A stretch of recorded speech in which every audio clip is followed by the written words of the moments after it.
welcome. Thank you. And thank you so much for joining us. Hi, Vijaya. It's nice to see you.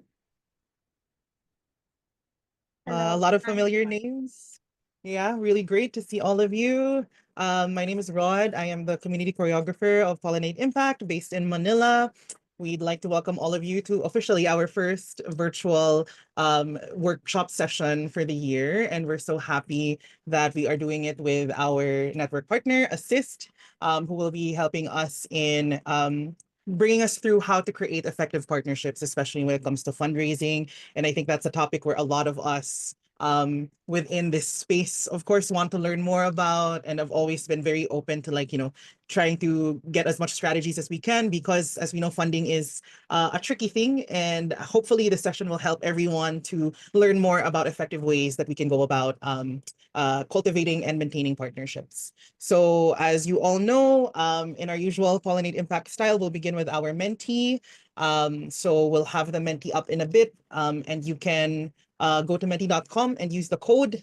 Tess, if you can have it up. Yeah, sure. Just 1 minute. Sure, no worries. And as Sophie said, if we can please rename ourselves to name and organization, that would be very helpful so that we can see who's in the room.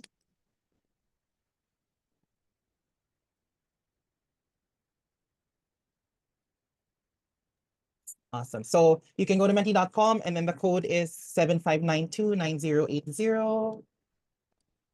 We'd love to know which country you're joining us from.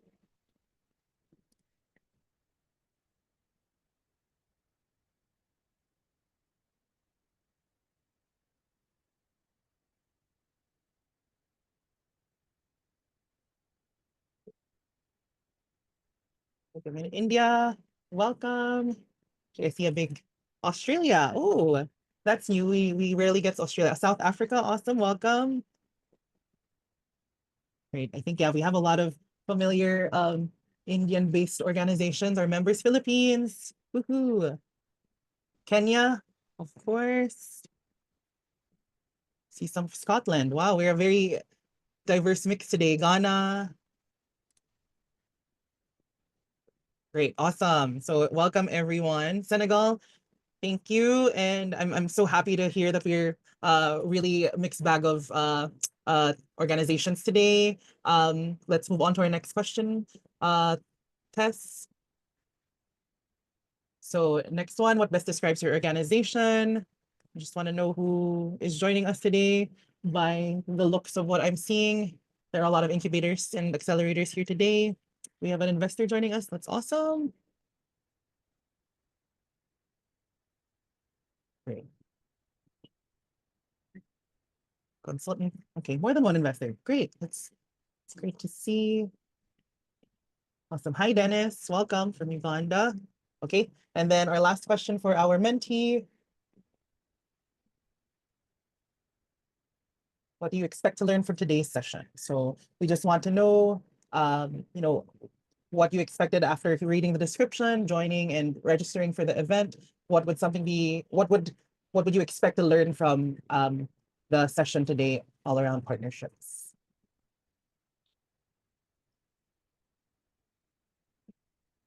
How to collaborate, meeting new people. So I'm sure this is something that, everybody in this room does quite often. So I'm guessing more strategies on how to go about this more efficiently, right? Like positioning, I'm guessing it's about like your value proposition as an organization, right? How do you differentiate yourself? It's great. Meeting new people, collaborating. Okay, so really, there's a big trend on wanting to learn more about how to collaborate well, effective partnerships, supporting partners. Great, awesome. All super great answers. Thank you so much, everyone. Hopefully, we'll be able to learn more or less all of these things that we're expecting to learn today. So without further ado, I'd like to introduce Aru of Assist, who will be helping us learn more about creating and sustaining effective partnerships today. He is the regional director for Mekong for Assist. And without further ado, Aru, you can take the floor. Yeah, good afternoon, good morning, wherever you are. Thank you, Rude, for your kind introduction. So I'm Aru David. You can call me Aru or David. I'm based in Ho Chi Minh City, Vietnam. and I take care of operations of Assist in the Mekong region, which covers Vietnam, Cambodia, Laos, Myanmar, and Thailand. And I saw somebody mentioning you were in Cambodia and moved to home, so I guess it was Yen, yes, from Mekong Inclusive. So nice to meet you. And I used to travel to Cambodia often via road from Vietnam. Uh, yeah, I've been with Asus for more than 22 years now, and most of the time I spent in Vietnam. I'm the legal rep for Assist. Assist is an international nonprofit and an NGO, and we started off in the Philippines in 2003. And myself, apart being the regional manager for this region, Mekong region, I'm also the partnership lead for something we call as key accounts or private sector partnership, and I've been doing this since 2007. Forging major partnerships for Assist with the private sector and with mostly foundations, international foundations, from a perspective of raising funds. Yeah, so I think that's my major objective for partnerships. Of course, I've been in part of the project management where we want partners for implementing our projects. So I've done that as well, created many successful partnership with different stakeholder group. So I would like to share some of the best practices we use in Assist to develop partnerships. Yeah, so I would be speaking from a perspective of a nonprofit and an NGO, and I hope it applies to most of you because I understand most of you are into the social impact space, or you could be a social enterprise, I believe, or it could be some of you could be NGOs and foundations as well. I see, but mostly I saw the response, most of you being incubators, right? So that's what I see, and it's a mixed audience. Of course, I'm given just 1.5 hours time, so I don't know if I need how much detail I need to go or how much high level I need to be, but I will keep it as at an awareness level and sharing some of our best practices in Assist as a nonprofit NGO, what we have been doing. In fact, for Assist, one of our key success philosophy, which we, since the founding years, we used it as our success philosophy, is something called partnership for progress. So that's our philosophy. And even today in our introduction slides, where we want to introduce Assist, we always say we follow a philosophy of partnership for progress. Yeah. So even Assist has grown into one of the leading nonprofits in ASEAN region just by following this philosophy of partnering. And I think that's where we started. So probably I'm going to take about 1 hour time, walk you through some of the best practices Assist has followed in creating some partnerships. I might share some examples. I might show you some examples through my session. And I think the last 10 minutes, we could take up some questions. And probably after that, if we have some time, we could, I think most of the participants could also share some of your best practices, right? Or what are the challenges you faced, and we could open like a chat forum and just talk to each other, right? So I'm sure you all have been part of big organizations, you have created partnerships. So let me share from my perspective, and I think Assist has been quite successful. I would say one of the fastest growing NGOs, nonprofits in the region. Yeah. So I'll use some of a slide to just walk you through. Yeah. So probably okay. Already there's the slides. I think Luigi or Rude, you're navigating the slides, right? Yes, sir. I'm the one navigating. Okay, great, Luigi. Thank you very much. Yeah. Yeah, so basically I just want to focus on partnership strategies. And of course, it's mostly from a non-profit perspective. How do we find partners for raising funds? How do we find partners for implementation of our projects? So from that perspective, I'll be presenting and sharing. It could be applicable in different types of organizations also. Yeah. Next slide, Luigi. Okay, so I think we have 5 major agenda items: understanding partnerships, of course, mapping potential partnerships. How do we do? What are the different engagement strategies we should use? And probably I just want to share some examples, experience from us side, and then we go into the Q&A and some some kind of general discussion among all the participants, whoever want to share. So that will be our agenda. Please, next slide. Okay, in terms of understanding partnership, you're going to study about different types of partnerships, what are the benefits and challenges with different types of partnership, and how do we decide to partner, not to partner. So I think those are some I would share with some examples. Next slide, Luigi. Okay, so broadly, for us within Assist, from our perspective, of course, we should categorize the partnership. I mean, this is not like a standard or something which is fixed, but it could be different. There could be many types we could propose. But from our perspective, we have like strategic partnerships. We have very much operational partnerships. And then, funding based, because we do a lot of fundraising, funding based partnerships. And also we normally call multi-organization partnership. Of course, I think the name itself suggests strategic is more long term. We want to do some market expansion. I think those, for example, just to give you on strategic partnership, Assist, I think back in 2006-07, we were just operating in the Philippines. Of course, when we want to move into a country, market expansion, we try to choose a strategic partner whom we had some good relationships already in the Philippines. And then when we want to move into a new market, we also look at if that particular partner had a presence in, example, Vietnam. So just a case, we had very good partnership with a company called TUV Rhineland, a German company. We have been doing a lot of projects together with them. And then we know that they have very good global presence. And we build the partnership in a way that they could help us to enter different markets. And we still have a very strong relationship with them. And that helped us to move into Vietnam. Yeah. So when I myself first moved into Vietnam, I was basically sitting and working in this TUV Rhineland office, actually. So I sat there, worked with their team for the first 1 year, 2 years, so that it could minimize our operational cost. And they helped us to navigate into a new market, which is Vietnam, where I didn't have any connections. Back then, Vietnam, we couldn't speak the local language. I was the only one coming into Vietnam. So I used the TUV Rhineland's resources, people, to help me to expand into the market. So that's just an example of strategic partnership. Operational partnership, yes, if you want to, make your implementation more efficient, then we kind of use operational partnerships. This is mostly in terms of project implementation, right? When we get projects and we want to implement, then we might use, for example, we partner with some of the universities to help us implement. Sometimes we partner with business associations. So Assist, we do projects in several thematic areas, like we focus on health, we focus on agriculture, we focus on skill development. These are some of our thematic areas and some of our missions as a nonprofit. So when we want to do skill development project, we kind of work with some of the colleges, universities, and see if they can help us to cascade the training which we want to do, so that we could save cost. Yeah.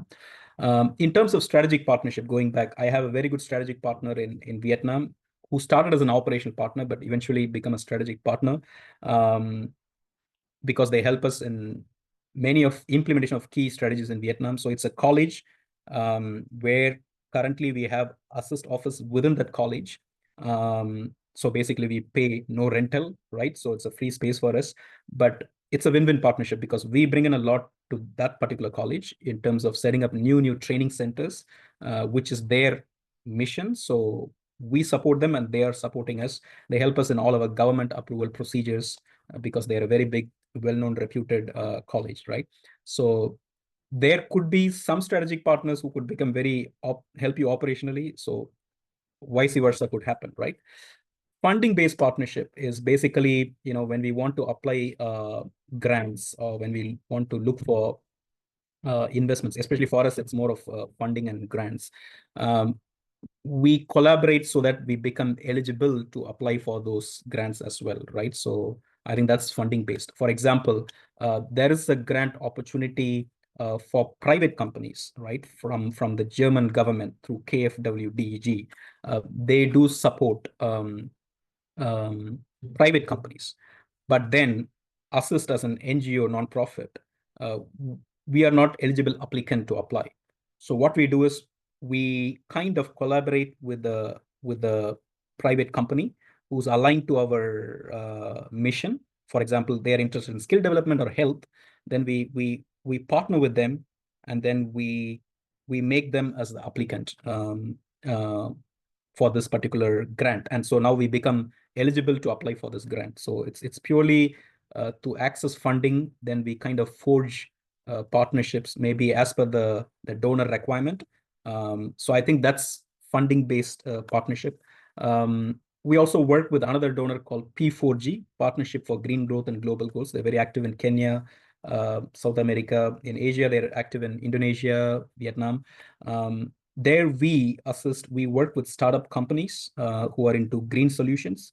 And here the startup needs an NGO partner to apply for the grant. So basically the startups approach us, and then we apply and we get the grant, and then we kind of support this startup companies to overcome any barriers they have, so that they could be more investable and look at Series A funding. So there are these funding-based partnerships also, yeah. Multi-organization partnerships, sometimes it could be for project implementation, or sometimes it could be for also applying for funds, where we have a large-scale fund which we have to access. Then we do look at bigger partners, multi-stakeholder partnerships, yeah. So I think those are, I would say, from our perspective, we kind of have different types of partners, yeah. Next slide, Luigi. Yeah, I think some examples, like I've been telling, we partner with a lot of private companies. They're a key strategic partner for us, from a funding perspective, for us to receive funds to implement our projects. They give it to us in form of grant money, right? Not investment funds, because as a nonprofit, we implement those type of projects, social or environmental projects in the areas I mentioned.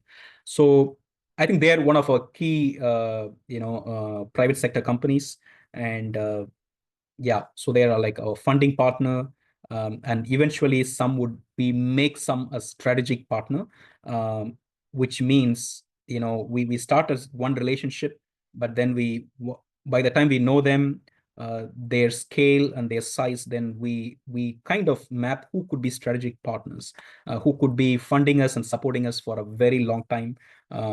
So if you see in this list, then Schneider Electric is our strategic partner, though we started as one partnership as funding, but eventually we also decided we could work with Schneider Electric for a long time. They also decided ASUS could be their Asia partner, by proving ourselves through that one single initiative which we started. And they made us as their Asia strategy, because they just want to have one single partner to implement all their skill development projects, so that it's easy to manage, right? So Schneider is our strategic partner. Cargill from US is our strategic partner. Most of the projects in Asia are implemented through Assist. Deloitte is one of our strategic partner. We've been doing all their initiatives in Asia, especially their social impact projects in Asia through us. So it's very important. I'll share with you some of the strategies we use, how to make a single partner, first-time partner, into a core, strategic partner. Of course, we have others, international organizations, government agencies. We work with them as well, like USAID, ADB, KfWDG from Germany. So all those, partners who also fund us. And then we have our own local international accreditation partner, which is very important to build our credibility. We need this partner to kind of accredit us, so that they appreciate our kind of our systems, our process in place, so we could quickly pass those due diligence stages. So I think these are some of our core partners, but I've not here, I've not put in key implementation partners. Basically, when we do project implementation or operational partners, I mean, each project we would have 3 to 4, and we have about 350 plus projects. I mean, until 2024, since our founding year. So I've not listed them here. Next slide, Luigi. Okay, so benefits and challenges in partnership. When it comes to strategic partnerships, yes, expanding into new markets. From our perspective, we call it as strategic. When we define strategic, I think we if they could help us to move into new markets, or they could be repeat donors who could fund us quite often, right? So how do we utilize them, and how do we keep them as strategic? Why do we define them as a strategic, and in what way we can utilize them?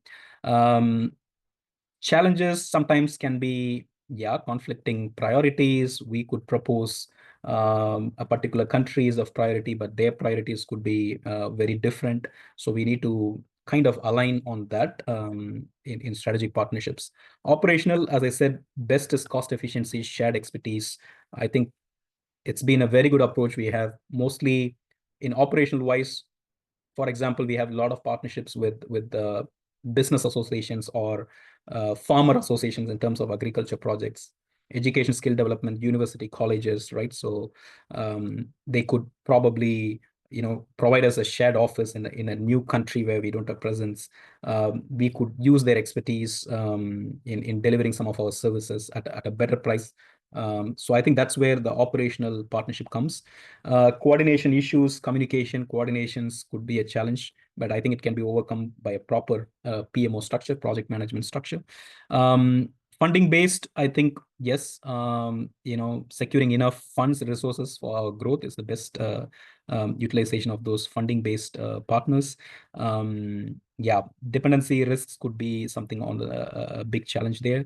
Multi organizations, project where we have to implement in multiple sectors, multiple countries, I think then we kind of use multi-org kind of partnerships. Yeah, of course, when it comes to government partners, then there could be bureaucracies and slow decision making. So those are some challenges there. Next slide, Joshua. Partner to no partner, yes. Kind of, we kind of identify, I think in the next slides, you'll see how we approach this. When we start identification, be it a strategic or operational need, whether to partner or not to partner, I think these are the key criteria we consider to make a decision. Of course, we look at their history, legal history, black marks, and previous project track records, services and products they offer somehow aligned to us. And then what kind of affiliations they might have, accreditations, and thematic area of expertise. So assist, as I said, we are on health, agriculture, skill development, education. So we see if they are aligned to this, and basically then we make a decision whether to approach them, to start talking to them. So I think these are some of the key criteria, but there could be many other criteria as well, right? So from an operational perspective, you would consider, I'm going to implement a project in this particular state or province. Are they present there?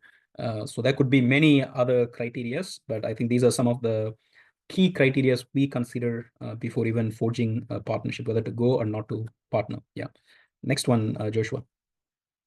Okay, so I think we start with like, how do we do mapping of potential partners? What are the tools we use? How do we find, potential partners? So next, I think this session we'll look into a little bit on that side. Please, next slide, Joshua. Okay, so I think partner research and mapping, this is how we do as a 4-step process. Identify potential partners, then we kind of do a research, and that helps us to make a decision, partner or no partner. And then we kind of assess where they would fit into our goals and strategy. And then finally, we also analyze all risks and opportunities. So I think those are the steps we follow. Going into, identifying potential partners, there could be several approaches we use. For example, I think Joshua, I think if you can give me the sharing rights, probably I just wanted to show some examples. Yeah, so that would be better. Okay, great, thank you. Okay, so I hope you're seeing my screen. So if you look at yeah, I just want to share, probably, normally when we do our, business plan for the year, and I just want to share this example here. So yeah, so this is my 2025, we call balance scorecard action plan, right? So in order to identify your partners, basically it could be depending on the streams you want to offer, or what is your core service and work, then accordingly you need to define that. And you could do a kind of a balanced scorecard approach. Of course, I don't want to touch on people, process, tech, but what do we need to do as an action plan for the coming year in terms of partners? So we need to plan this.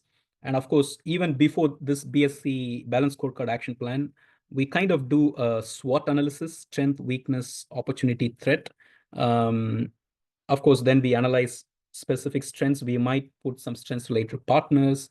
What are the weaknesses? What are the threats? So that helps us to somehow identify more of our strategic partners who could be operational partners, depending on your plan for the year. It could be a 2 to 3 year plan. So probably, here I've listed what should we do. Then accordingly, I'll start approaching, strengthening relationship with existing clients, which is our key partners who fund us, both V and PH. So approaching all categories of the multinational companies, because in the past we were trying to stick to partners from EU, donors from EU or US, but we said, okay, why not look at Japan, Thai, Koreans. Establishing relationship with embassies, consulate offices, very critical for us, both from an operational perspective and also from a funding. They might recommend us to some of their donors. Connecting with all local, bilateral, multilateral for ADS is one of our service, Assist Development Solutions. So it's about listing down your service or streams and then see what type of partners you want to approach. Strengthening relationship with existing private sector partner donors, maintaining and improve government relationships, another key partners for us, both at the legal level and also at the provincial level. Developing relationship with key strategic NGOs for us. For example, in case of Vietnam, right? We are registered as a foreign NGO here, and according to the local regulations, a foreign NGO operating in Vietnam cannot raise local fund. We can't receive money from a local partner. We can only receive funding from outside Vietnam, and we can implement projects in Vietnam. Now, then we thought, okay, then we need a strategic local NGO partner whom we can partner with. So in case we want to raise funds locally from Vietnam, there's a company willing to support us or a donor willing to support us. That local strategic NGO who will be our long-term partner will receive the fund, and we can jointly implement the projects, right? So that is why we have put in that particular statement, because we analyzed that was one of our weakness or threats. Then we want to do that. Then we want to offer volunteering services to company, employee volunteering. Then we need volunteering local partners, right? This is like an operational partner. Of course, we also want to have reseller partners for our products. So, I mean, this is just an example of how do you want to start, identifying your partners. And then you go through the next steps, what I was suggesting on research, then decide on go and no go, then you start communicating with them, right? So let me continue to share. Okay, again, I think Luigi, you're doing it right. So identifying potential partners, and then you kind of research on those partners. Yeah, can you go to the next slide? So I have some tools to recommend to do this. So probably in terms of tools and technology for partner research, right? Identification, we saw it comes strategic from your business plan, what you want to do, what are the types of partners you need. I think that you will be able to identify. Then you kind of start researching. Within Assist, we kind of use different platform apps for researching on potential partners. Of course, we use a lot of search engine, which is Google and Microsoft Edge. And then for communications, it's usually Gmail, Zoom, Microsoft Teams, and Gmeet. So I think you know that. But platforms like LinkedIn, we use heavily. Apollo, then for HubSpot. For HubSpot, we use it as a tool for customer relationship management tool. It's a CRM tool. It has data from almost every year. Assist has created partnerships, some of our colleagues. It's all in the database, so sometimes we can quickly research there. If we have connected in the past 10 years ago, did we connect to some partner? Because whomever we collect a business card is listed in this HubSpot, which is our internal tool for contact management, right? So Probably Luigi, you can share a little bit how you use Apollo and LinkedIn, maybe for your research, because I think Luigi is the one doing most of the research. Luigi, please. Okay, so I am Luigi. So we use LinkedIn and Apollo to research partners. So if we identify the partners that we research, we will use LinkedIn and Apollo consecutively or like together so that we could see their emails, because usually when you try to look at their websites or anything related to them, their contact is like information or just inquire, but that takes a long time for them to respond. So when we use LinkedIn, we use this extension called Apollo, wherein in Apollo, you just click something, and then it will show the emails or contacts of the person. So I will show you my other screen so I could show how it works. So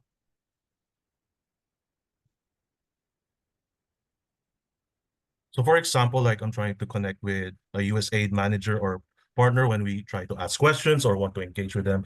Simply, we just press this and then it will show the information of the partner. Um, Usually a lot of organizations use this so that we could easily access the emails. It's not really intrusive. So, it's easier to track, easier to email, so that once you try to reach them out, at least you try to email someone, not the information email that we use. So basically that's how it works. Yeah, thank you, Luigi. Yep. Yeah, can you go back to the slide? Yeah. So, basically in Assist team, we do have a team called Research and Acquisition Team, which basically does those research and gives us a list of potential partners, their contacts and all those. Then we kind of then move it into pipeline management. So once the partner is identified, of course, there's a research on complete data we need about them, like thematic areas, where they are present, what's their past history, track record, we get all those. But initially, we kind of list this potential partners. Then I think the management team shortlist a few partners, and then our team would research further. And then we go prepared when we want to connect and meet them, right? So I think that's the process which we use.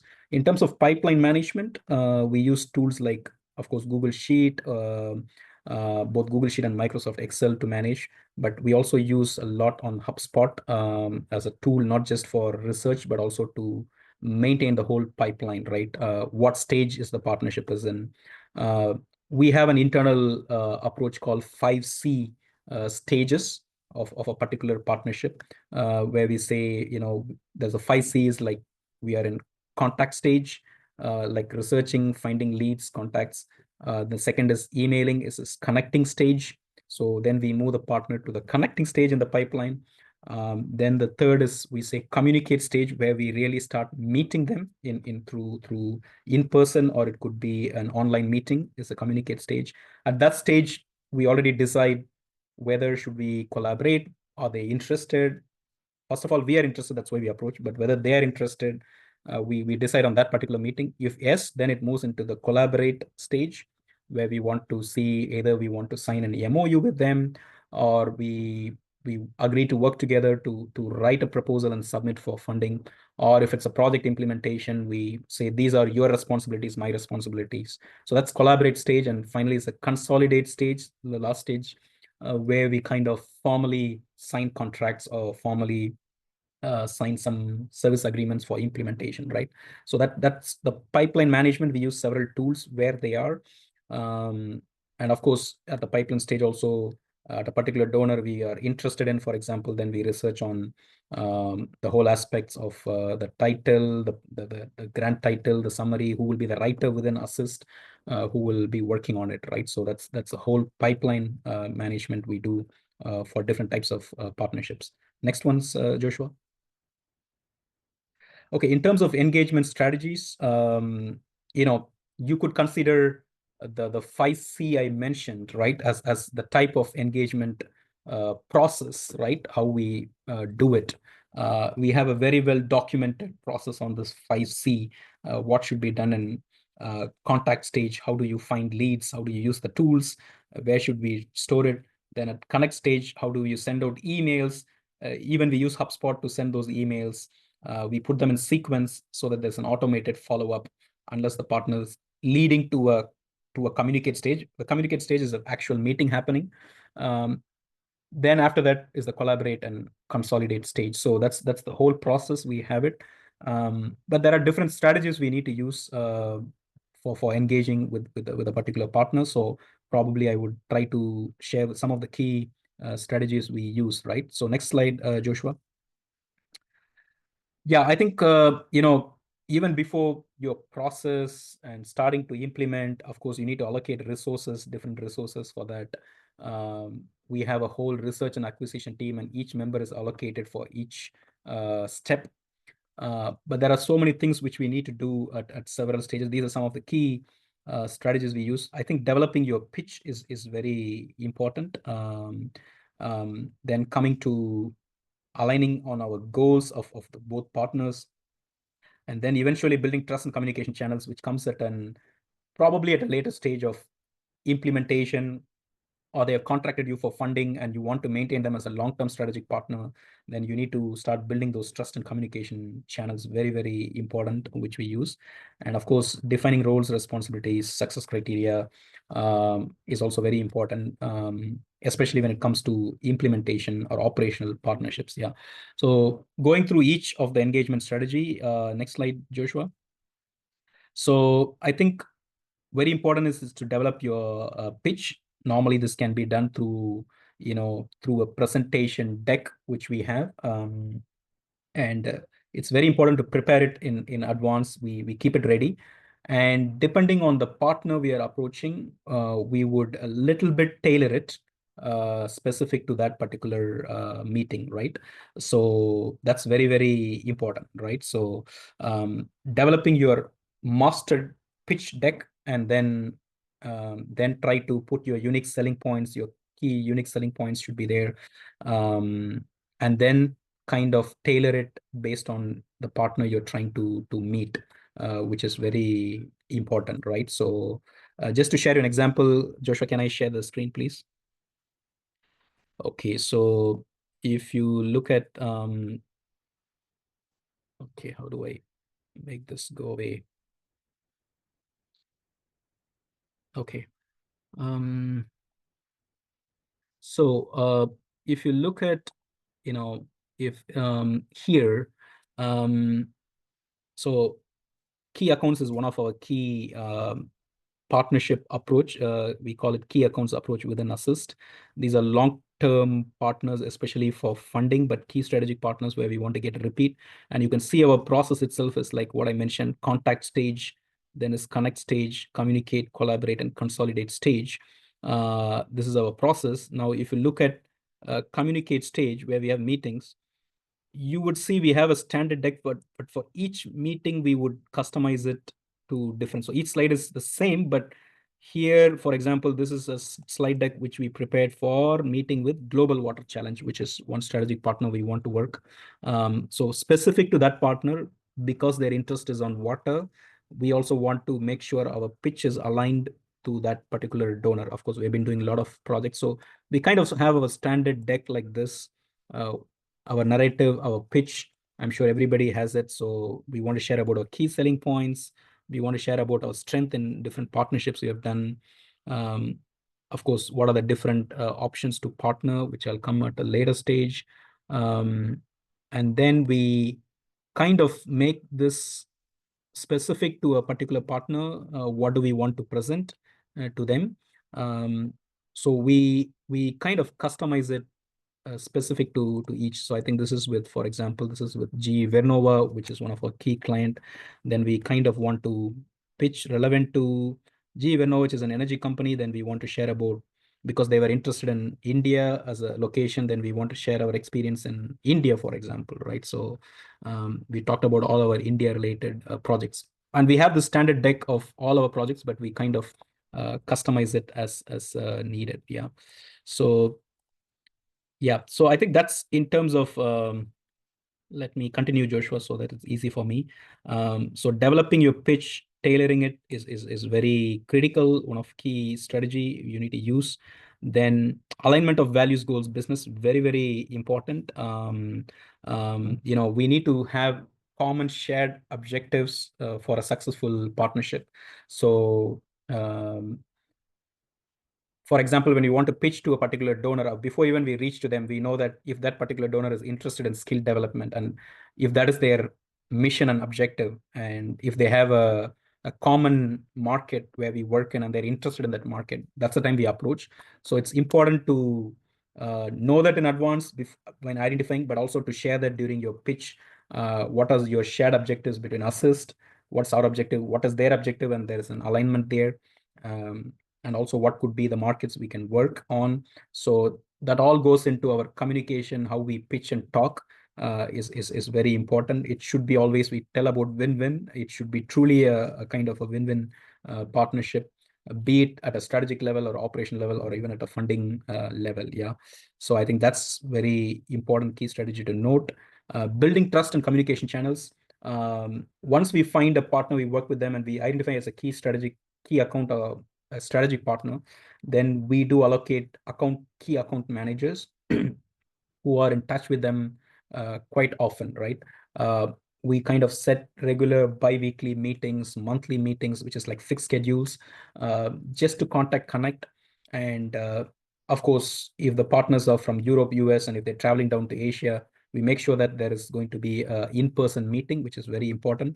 Apart from online, all these meetings, sending emails, updating. I think that personal connect is very important. We do that to build trust and also maintain good relationship. Then we use a lot of CRM tools, project management tools to create transparency, to show professionalism. And of course, we do try to be as open as possible with challenges we might have in the partnership. When we have this meeting or in-person meeting, we bring up openly about those challenges we have in the partnerships between both of the parties. And we try to address it in a constructive way. So I think those are very important to building trust for those partnerships.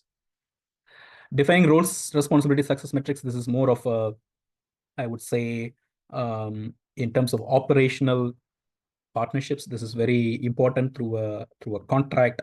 At the very beginning stage, we start with an MOU. If you're working together to jointly approach a grant, we clearly sort out what is the roles, responsibilities. That stage, during implementation stage, it's very important, not just to talk, but also to put it in a Word document, an MOU, right? So we do in Assist have standard MOUs and kind of we customize it based on the partners. So I think that's very important.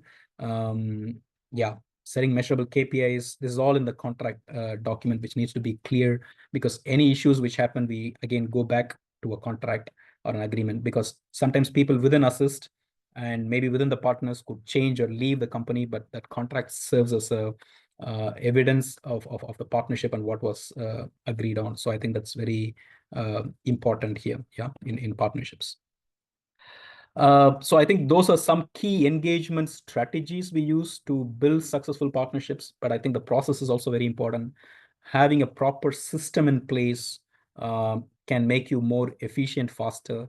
I think one of the key important to maintaining successful partnership for us has always been clear, quick communication and keeping up what you committed. And I think communication is key. Even if you didn't achieve it or you didn't do it, it's important to always communicate to them. I think that's the time we develop those trust and long-lasting partnerships. Yeah.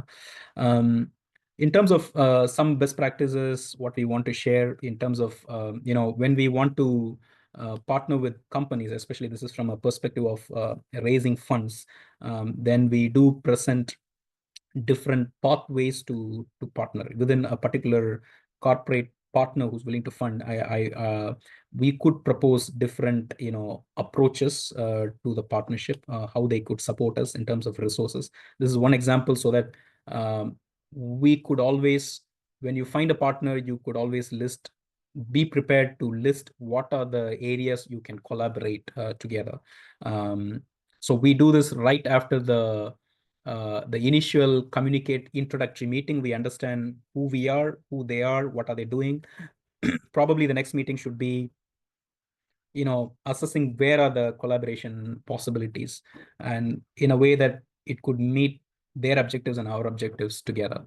And then we propose different pathways for partnerships. So this is one way we collaborate and propose pathways when we collaborate with private companies, how they can work with the Assist. So this is just one example. Yeah, I think I will stop here. Probably, I think we are almost in that 1 hour stage. Maybe I could move into questions if you have any for what I presented. And later we can go into this, I just want to hear from all of you some of the, experiences you have. So I just use some guide questions here, but I'll stop here and I would want to see if you have any specific questions. Yeah. Thanks so much, Aru. That was really great. Something that I really learned from it, especially, was, being very deliberate about which partner type a certain organization would fall into, and then that kind of creates its own process, right? I think that's something that now I'm learning as we connect more with the ecosystem as well as Pollinate. And I think it then helps you define where each of these organizations can fall as a partner and how best you can work together. So that was really interesting. Thank you for that. Gladys has a question on the chat. How do you keep partnerships active, especially if there's no opportunity to implement together or fundraise?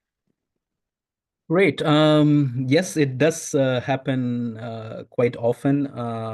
Yeah, we just connect, we understand each other, and when we input those contacts, the discussions into our HubSpot CRM system, and there are chances that we may need to again reconnect at the right time. Yeah, we just need to keep them in our contact database and not lose them, so that you don't need to recreate and search again in the open web, but rather in your CRM system, what was the discussion, where it was left, and then we could probably reconnect. Yeah. Some partnerships, some meetings, it will never lead to anything, but that's okay. It's a part of the process and we need to agree to it. But most of the time there could be options to reconnect. I think Schneider is a typical example. I think I met them 10 years ago. Nothing happened for 5 years. And then finally, one time we meet again in an event, and then the same person was there. And now he says, hey, now is the right time, we need to connect and talk. And it changed into a key strategic partner for us. So it could happen. Yeah. Thanks, Aru. Again, feel free, anyone, to raise your hand. I'm seeing some in the chat, so I'll prioritize that. But if you raise your hand, I'll call you up so that you can ask your questions directly to Aru. Siege is asking, what are some red flags that you should spot most, especially during the duration of your partnership? Yeah, I think some of the key red flags is probably we look at no communications. We kind of lost communications. They're not responding much. Then it could be emails, or we're trying to ask for a meeting. They're a partner, but it didn't happen. They're not responding. Then we see it as a major red flag, and we really want to make sure. Usually I try to escalate this issue to a higher level, and I would prefer an in-person meeting to really understand what is the issues. So yeah, I think when there is a communication gap and they're not responding, that is already a red flag. And either be it a donor who wants to fund you, suddenly they lost touch, which means you could assume that they're not interested, right? And you may want to find out the reason. If they're an implementation partner, there could be other issues. You may need to go into the root cause, what is the problem, and see if we can address it. If we cannot, then that's it. We stop the partnership and we move to, I would say there are 100 and 1,000 other partners to work with. Sometimes we are trying to hit against the wall with just one particular partners and wasting a lot of our time. I think we need to quickly take action. I think normally it's the communication, and I feel they're not communicating means there's some problem. Yeah, that's the red flag. Right. Awesome. Thanks, Aru. Anybody else with questions?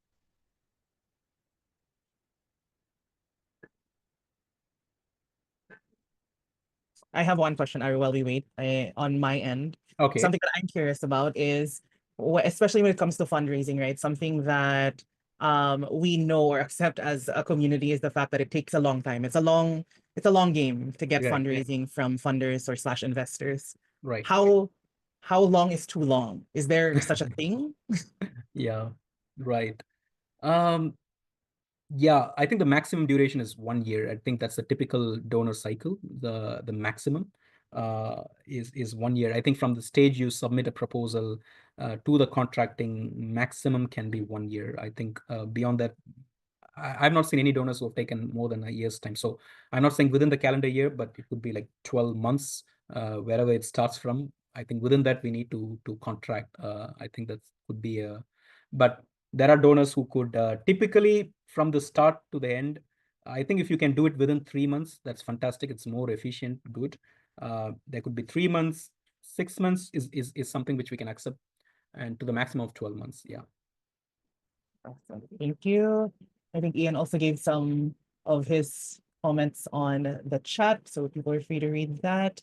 If you want, Aru, we can move on to your guide questions. If let's get to know some of our participants and their experiences. Sure. Yeah, so I think apart from me sharing experiences, I think there are so many other incubators or audience today. So I would also like to understand from your perspective. You could share some good experience, some best practices from your side. I think it'll be useful for our whole group of audience. Just some key guide questions. We'll start with probably the first question. What key challenges have you encountered in forming and maintaining partnerships, right? So anybody want to share some case examples? Yeah, please feel free. Yeah, the floor is open to all of you. Any participants, please. Yeah.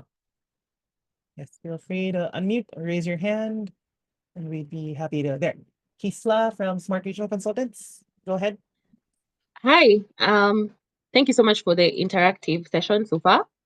I'd say one of the challenges we've encountered in forming and maintaining partnerships really is lead time. And so the time it takes before a partnership is closed, or rather the outcome that we want is finalized. So there are partnerships that can even take up to 1 year to get something going, and that takes a lot of lead time. So that's one of the biggest challenges. And what I would want to ask is, how do you usually navigate if you have internal timelines that don't necessarily match with the partners that you're working with, and how do you come to a part where both of you have a win-win situation? Yeah, good. Thank you for sharing the challenge. I think lead time, yeah, it's I think yes, sometimes we want to, in terms of fundraising and our targets, we want to achieve within the year. And we, based on our work experience and understanding different donors, sometimes the donors, we know their timeline it takes based on their call for proposals or guideline documents, they say it takes about a year. Then we do park them. Okay, this could be for next year, and we accept it. So normally, in order to achieve our own internal targets and timeline, we kind of have a big, I would say, a lead, the number of leads and prospects. It's about like the sales funnel.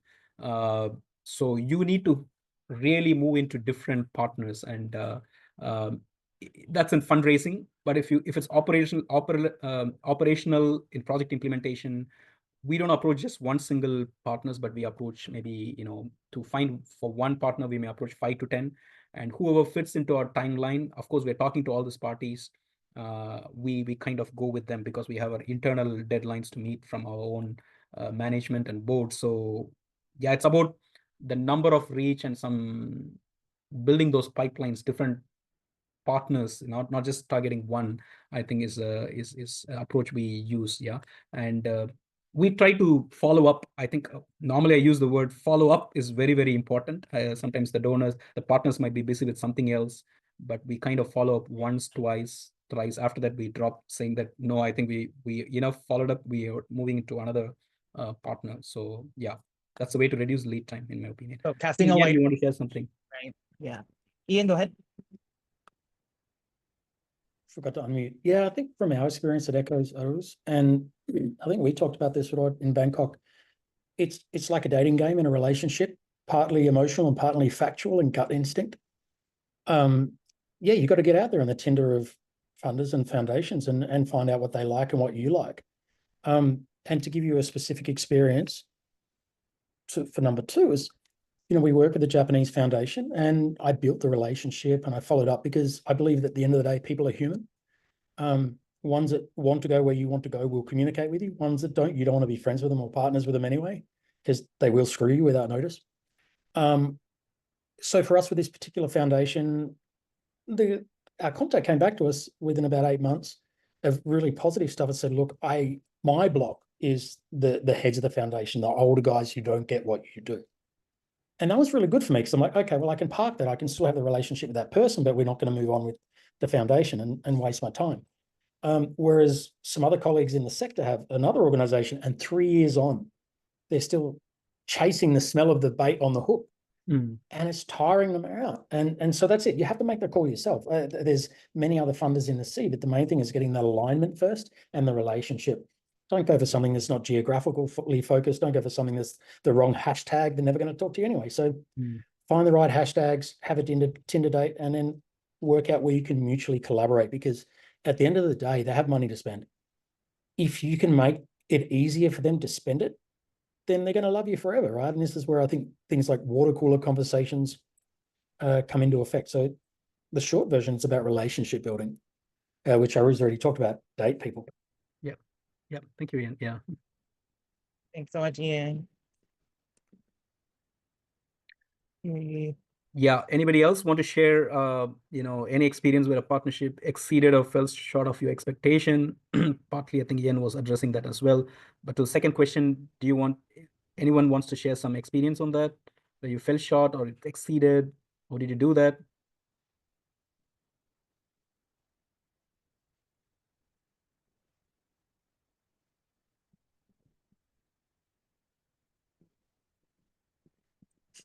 Okay, so probably I'll just jump into the third questions. What strategies have helped you navigate conflicts or differences in partnerships? If anybody wants to share any experience on that, any strategies?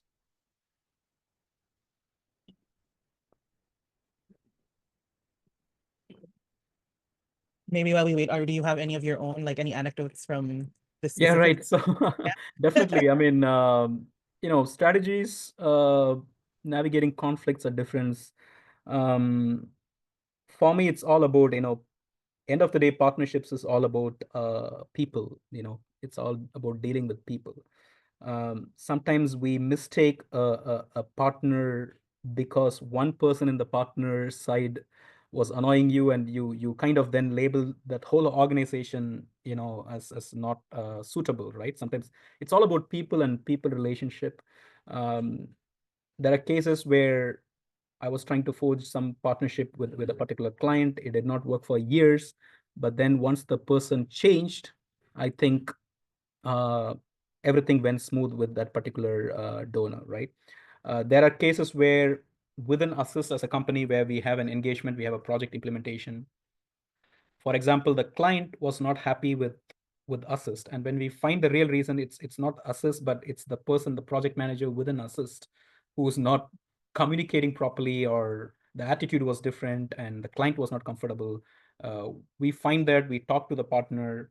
Of course, slowly we want to also change our colleague from, we don't want to fire them or something, but we could move them to another project and bring in another person. Then it goes well. So it's a lot about people management. Right. Some of the partners where I've maintained excellent relationship with a particular partner client, the person was very good to us. But anyhow, one fine day, that particular person left from that particular partner to another company, which is also good, because she could bring in new partnership through that particular, because she had a good relationship with Assist as an organization. So overall, in terms of partnership management, I would rather call it's people management, right? It's all about people management, people relationship Right. management. So I think having good social relationship with your contacts and your partners is very important, and they could lead you to new partnerships. So I think Assist has used that a lot. We have very good connections, relationships, and when people move, they have connected us to new partners to us. So yeah, I think those some of key strategies that we use when we want to navigate in a conflict and differences is Right. it's all about people, and people could be one reason, or the other reason could be that the expectations were not aligned at the very start, or that it again boils down to new person coming in, board or director, you say, no, this is not my expectation. Though it was agreed with the previous person, that there was an expectation alignment between both partners, but people change and they come to new ways, right? We know Yeah, what's happening the in same. US, in elections, new government, new things. Every partnership is gone, relationship is gone. Whatever the new president wants to do, he does it. So it's about people, and yeah.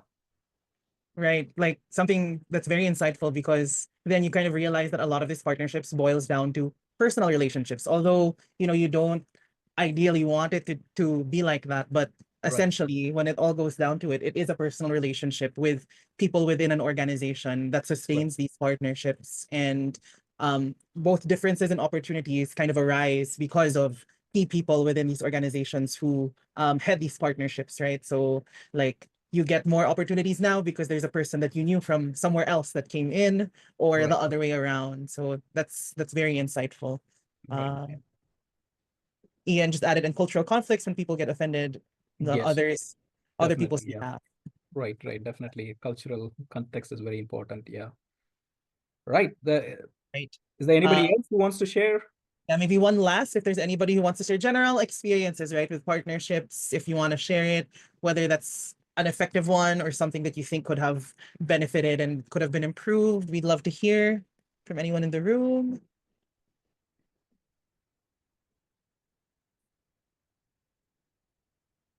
Right, they might be a little bit shy today, Aru. It's okay. Right. I Oh, was going to Ian, say, there. Do you no, want to no, no, share no. something? I don't want to jump in because I just want to inspire other people to not be shy, because Yeah. I find that this sort of forum that Pollinate puts together is where you can actually say, oh man, my scar tissue is your scar tissue. And the reason I put that post in there, depending on your interest for ecosystemic change, whether it's power dynamics, gender dynamics, whatever, the US culture of being offended on other people's behalf came from my relationships with the Vietnamese Foundation. My counterpart was French Vietnamese, very sort of sarcastic and dry in a humor. We were working with an American foundation that was actually a contractor to her. And we were friends, right? And we were just riffing about skin color, like pigmentation. Well, you can't see it now. I'm ginger. I'm like the whitest person on the planet. And my counterpart was wonderfully tan French Vietnamese. So I was making fun of myself, saying, well, I'm very pigmentationally challenged. And the counterparts in the US sent us an email saying, during a recent call, we noted your use of language that could be offensive to some people. Mm. And I'm like, oh my goodness, because I got this 11 o'clock at night, I already had some beers. I'm like, oh geez, what have I done? And I racked my brain for everything. The next morning I messaged my counterpart in Vietnam. I'm like, hey, I just got this weird email, not to attack her or anything, I was just curious. And she went, oh, me too. So the foundation that funded the foundation in the US was also getting this letter. So I reached out to a colleague who's an American pro-academic of mine. I'm like, I'm so confused. And the short version of this story is keep building your networks for sanity. So I talked to Jody and she said, no, that's what Americans do. They get offended on everyone else's behalf. Yep. And I'm like, because they're so worried of people suing them. And she's like, yeah, they have to send you that letter just in case that person leaves. And then if you're more offended, then you get a court case. I'm like, oh my God. It was just two people with a close relationship chitty-chatting, and I was making fun of myself. So, Right. there's a lot of horror stories out there. And that's what I say. Like, we've got some time left. Like, now's the time to share your horror story or your positive story, because this is where the therapy session starts. Yep. Yeah. Thanks, Yeah, Ian. Yeah, thank you. definitely. Definitely agree. And it's also like, these types of stories that you kind of learn from vicariously, right? And you're able to kind of only hear it when these stories are shared. So yeah, thank you for sharing your experience. I'm sure that's something that a lot of us maybe in the room share or have different opinions on, but at least it's an experience that people can learn from. So hopefully in future sessions, we have more people who will be willing to share their experiences. But since we are almost at the end of the time, I would just like to thank Aru and Luigi from Assist for today. What a great discussion on partnerships and really forging these partnerships from thinking about it from the start until really maintaining those partnerships. I think this is really a great session to start us off this year. I'm sure it's very helpful for a lot of people in the room, including myself. And hopefully we get more sessions with you soon, Aru, and rack your brains around the partnership puzzle. And Ian is here to also help us with crowd management, and hopefully more people are more engaged in our next sessions. But For now, I'd like us to just look, Madura, if you can please bring up our event schedule. So again, thank you to Assist. If we can all give Assist a round of applause through our emojis just to see that people are still here. Thank you, thank you. Awesome. All right, there we go. All right. So we have some upcoming events. So today we had our Seeds of Success. This is it. Was an awesome session. And next week we have 2 in-person sessions. If anybody is coming to Singapore next week for AVPN, we have our Pollinate Pulse, which is a networking event the morning before any of the AVPN stuff starts. It's going to be very near where the venue is. So if you're planning to come, please message me. We'd love for you to come and be there with us and explore Singapore together. On the 25th, we have another session in Nairobi because SunCup is happening in Nairobi, gathering impact incubators and impact investors for a discussion around how to work better together as 2 groups. And then for next month, we have a month full of virtual sessions. Our first session in March would be about health tech trends and ventures. So we are looking at health tech, including medtech, biotech, all those things, and how incubators can properly select, screen, and support these kinds of ventures. So if you're especially a program officer or manager now trying to work with health tech ventures, this will be a great session to come to. For a tool showcase on March 13, we're sharing some incubator management platforms that might be helpful for those working within operations and administration work. This is going to be a members only session. So if you'd like to be part of that session, you can sign up for membership or at least apply, and then we can get you to be a part of that session. And then lastly, on March 19th, we are doing another session with Dutch Good Growth Fund and iGravity around a new program that they have brewing, which is around ESO Scale Up, trying to help ESOs scale up to more to a place where they can be funded better. So we're gonna have that session. Again, that's open to all. So hopefully we'll see you in any of these sessions. We'll be sending the links to registration soon. Just wanted to let you know what we have ahead in the next few weeks. And then if you are interested to become a member, Mother, if you can go to the slide. Yes. So if you're an Impact Incubator / Accelerator and you'd like to be part of Pollinate Impact, this is our QR code for our application form. We have a regular list of opportunities, funding opportunities that we send out weekly. We also have these convenings where we engage with donors and ecosystem players. We also get support from Assist actually for concept ideation and proposal review through our office hours. So for the members who are present here, remember that Assist is here to help us in case you have any grants or any proposals that you're thinking of and you want to review. They're there for us. And then there's also shared tools and resources that we're happy to share access to once you become a member, as well as sharing insights, just like what Ian did. Although Ian's not yet a member, but hopefully they'll become a member soon to share insights with other incubators within the network. Lastly, we do have also referrals. If you're not an incubator, but you know somebody who might be interested to join, you can refer them, and it'll be great to have them in the network. So the only requirement really is as long as they do impact work within the Global South, they are welcome to become a member of Pollinate Impact. Awesome. All right. Lastly, before we leave, I will just launch our feedback form. I just did that now. For everyone who's still here to please answer. We'd love to know how else we can improve the sessions that we do at Pollinate. And we'd like to thank everybody here for coming today. I'm so happy to see very familiar names and faces. And hopefully we can have more sessions with Assist soon to help us understand more about partnerships and relationships within the ecosystem, especially when it comes to fundraising, which I think is very important to all of us here. So I'll give a little bit of time for all of us to go through the feedback form. But yeah, if anybody has any last thoughts or even questions that you want to ask, now would be a great time.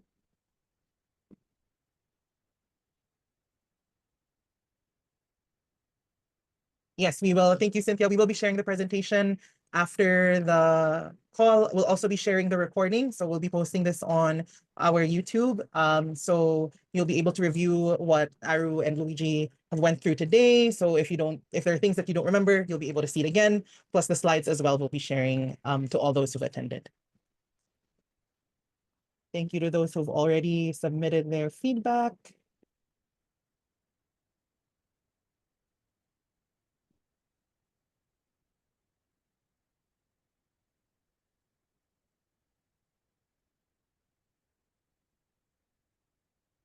Thank you, Elizabeth. It's all right. Maybe the next time we have a session, you'll have more to share.